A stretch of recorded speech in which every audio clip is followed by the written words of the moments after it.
नमस्कार दोस्तों, मैं विक्रांत यादव दोस्तों लाइफलाइन क्लासेस में आप सबका स्वागत करता हूं। दोस्तों अपना तीसरा टॉपिक आज समाप्त हो जाएगा। उसके बाद अगली कल की क्लास में अपन आंतरिक नियंत्रण प्रणाली को डिटेल में समझेंगे। उससे पहले दोस्तों वाउचिंग का टॉपिक जो अपना चल रहा है, वेरिफिकेशन का जो टॉपिक चल रहा है, एक तरह से वाउचिंग वाउचिंग का क्या होता है, सत्यापित करना, वेरीफाई करना होता है लेन देन को जो हुए हैं व्यवसाय के अंदर। तो दोस्तों वाउचिंग का कार्य करने के लिए प्रमाणक का उपयोग किया जाता है। किसका उपयोग किया जाता है? प्रमाणक का उपयोग किया जाता है, वाउचर का उपयोग किया जाता है। तो दोस्तों ये वाउचर क्या होता है? ये साक्ष्य होता है, एक सबूत होता है जिसके आधार पर प्राथमिक पुस्तकों में लेन देन को रिकॉर्ड किया गया है। ये क्या होते हैं? वाउचर क्या होते हैं दोस्तों? प्रमाणक क्या होते हैं? वाउचरों के आधार पे ही अपन एक एक से मिलान करके और क्या करते हैं, एक एक वाउचर के आधार पर ही क्या होता है, प्राथमिक पुस्तकों में लेन देन को क्या किया जाता है, रिकॉर्ड किया जाता है। साक्ष्य सबूत होते हैं। वाउचर क्या होता है? प्रमाणक क्या होता है? वाउचर वे साक्ष्य और सबूत होते हैं जिसके आधार पर प्राथमिक पुस्तकों में लेन देन को क्या किया जाता है, रिकॉर्ड किया जाता है, लिखा जाता है। इन सबूत और सबूतों के आधार पे, साक्ष्य के आधार पे, जैसे बिल होता है, रसीद होती है, उन्हीं के आधार पर प्राथमिक पुस्तकों में क्या लेन देन को रिकॉर्ड किया जाता है। लंका स्टार नाम के एक व्यक्ति हुए हैं, उन्होंने वाउचर की क्या परिभाषा दी है? परपत्रीय प्रलेखीय गवाह है। परपत्रीय प्रलेखीय गवाह है जो लेन देन को क्या करता है, सत्यापित करता है। वाउचर क्या है? परपत्रीय प्रलेखीय गवाह है। वाउचर को इन्होंने गवाह बताया लंका स्टार ने। तो गवाह शब्द आए तो लंका स्टार आपको टिक कर देना है अगर ये परिभाषा पूछता है तो। वाउचर के प्रकार दोस्तों, प्रकार मुख्य वाउचर, मूल प्रमाणक, मूल वाउचर, मुख्य वाउचर और सहायक वाउचर, गौण वाउचर। तो दोस्तों मुख्य वाउचर वे लिखित सबूत होते हैं जो लेन देन को प्रमुखता से सत्यापित करते हैं। मौलिक लिखित और सबूत, मौलिक होते हैं, ये लिखित होते हैं, सबूत होते हैं, ये क्या करते हैं, प्रमुखता से प्रमाणित करते हैं, स्पेशली वेरीफाई करते हैं। तो माल के खरीदने की दशा में तो क्रय बीजक होता है। तो माल परचेज किया है, उधार क्रय किया है, तो क्रय बीजक मिलेगा अपने को। जब माल खरीद करके लाएंगे तो एक स्लिप मिलेगी, तो उस स्लिप के आधार पर ही लेन देन को प्राथमिक पुस्तकों में रिकॉर्ड किया जाता है। तो ये प्रमाणक कहलाता है। और प्रमाणक को खरीदने की दशा में मुख्य प्रमाणक हो गया बिल, इलेक्ट्रिसिटी का बिल। अपन ने अपने व्यवसाय में अपनी दुकान का बिल भरा है बिजली का, तो वो अपन खर्चे में दिखाएंगे। व्यवसाय में खर्चे में नहीं दिखाएंगे तो दोस्तों लाभ पर प्रभाव पड़ेगा, लाभ अधिक आएगा। अगर बिल, इलेक्ट्रिसिटी बिल को भी खर्चे के अंदर जोड़ेंगे तो सही लाभ पता लगेगा।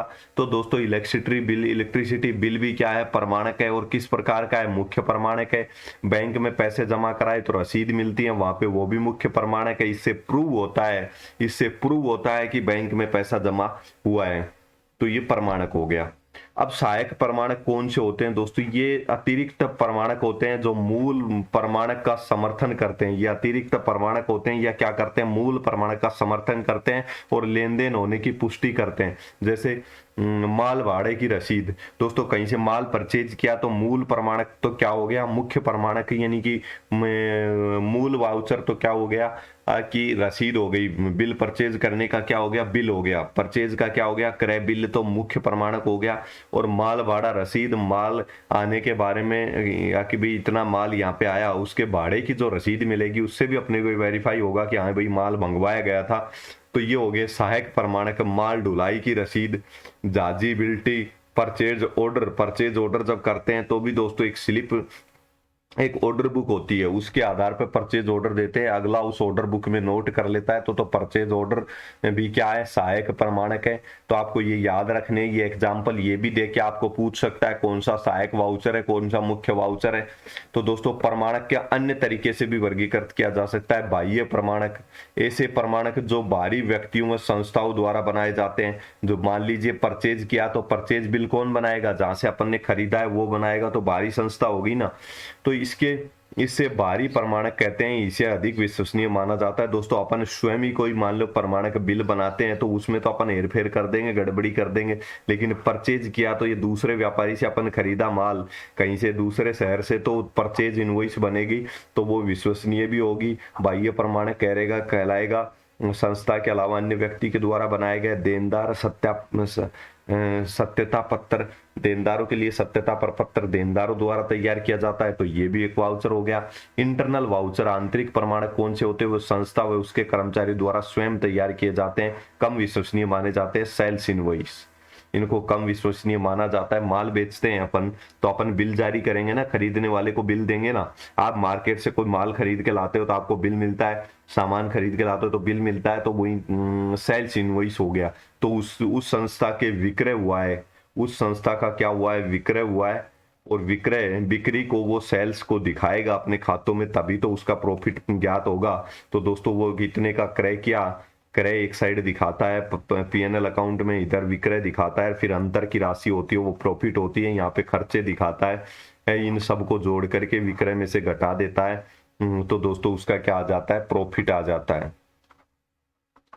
तो जो ये प्रॉफिट होता है, ये सेल्स इनवॉइस होता है, ये अपन जारी की, तो यहाँ पे जब पीएनएल में एंट्री करेगा और जर्नल में भी एंट्री करेगा तो सेल्स इनवॉइस के आधार पे करेगा। ये इंटरनल इनवॉइस वे कर्मचारी व संस्था द्वारा, इंटरनल स्वयं संस्था बनाती है या उसके कर्मचारी, बाह्य कि कोई और दूसरी संस्था बनाती है। बाह्य कम विश्वसनीय होते हैं, इंटरनल अधिक विश्वसनीय होते हैं। तो दोस्तों यहाँ तक अपन अपने पेज हुए, स्क्रीनशॉट ले ले, पेज नंबर 1, 2,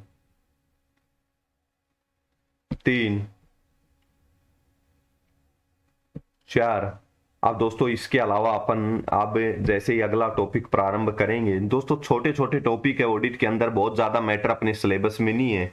अपने इंट्रोडक्शन रूप में एक तरह से इस टॉपिक को शामिल किया गया है, अन्यथा तो ऑडिट की एक बहुत मोटी बुक हो जाती है। और कहें कि ऑडिट एक तरह से अलग फील्ड है, अलग सब्जेक्ट है। सीए फाइनल में ऑडिटिंग के कई सारी किताबें चलती हैं। तो दोस्तों ये हो गया अपना ऑडिटिंग। और अब अगली जो क्लास होगी अपनी कल दोस्तों, पहले तो दोस्तों आपको जहाँ कहीं समझ में नहीं आए तो दोस्तों कमेंट बॉक्स में कमेंट करके बताएं, सर ये बात वापस से समझा दो, तो मैं दोस्तों वापस समझाने का प्रयास करूंगा। दूसरी बात दोस्तों, अपन ऑडिटिंग कर रहे हैं, आपकी एग्जाम का तो अभी कोई निर्धारण हुआ ही नहीं है, तो अपन ने 2 सब्जेक्ट पहले कर लिए, तीसरा सब्जेक्ट कंप्लीट कर रहे हैं। इसके बाद में मैं आपको ऑडिटिंग के तीनों प्रीवियस ईयर क्वेश्चन पेपर भी सोल्व कराऊंगा।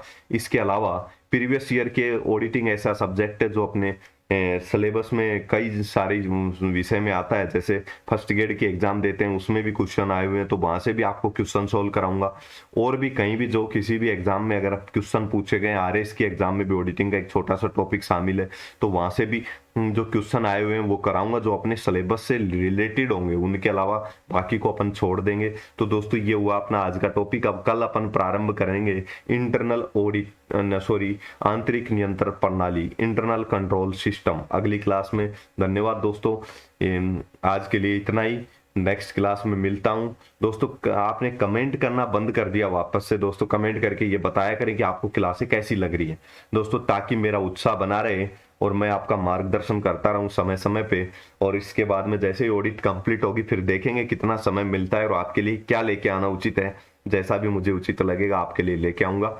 मैंने अभी अपने पूरे टाइम को आपके लिए समर्पित कर रखा है। उसके बाद अपन फर्स्ट ग्रेड के संबंध में भी कुछ करेंगे, लेकिन अभी हाल फिलहाल तो इतना ही चलता रहना चाहिए अपना जूनियर अकाउंटेंट को फोकस करके। तो धन्यवाद दोस्तों, नेक्स्ट क्लास में मिलते हैं। Thank you.